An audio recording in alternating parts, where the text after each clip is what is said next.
Hello అండి. ఈరోజు మినువులు ఏపి ముద్దలు చేయాలని చేశానండి.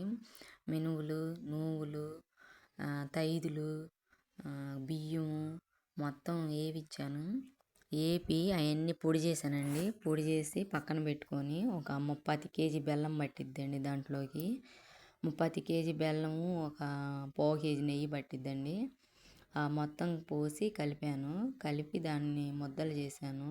మినం ముద్దలు చాలా మంచిదండి. కాళ్ళు నొప్పులు తగ్గుతాయి. ఒంటికి మంచి ప్రోటీన్ వచ్చిద్ది.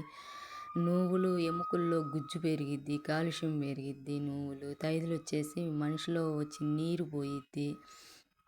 మంచిదండి. పిల్లలకి జ్ఞాపశక్తి కూడా ఎక్కువగా ఉండిద్ది. మోకాలు నొప్పులు కూడా తగ్గుతాయండి. కంటి సమస్యలు ఎవరన్నా ఉన్నా కంటి నరాలకు కూడా బలం చాలా అందించిద్ది. మినువులు, నూగులు, తైదులు, బియ్యం మంచి ప్రోటీన్ ఫుడ్. పిల్లలకి అట్లా చేసి పెట్టండి. పిల్లలు చాలామంది లైక్ చేస్తారు.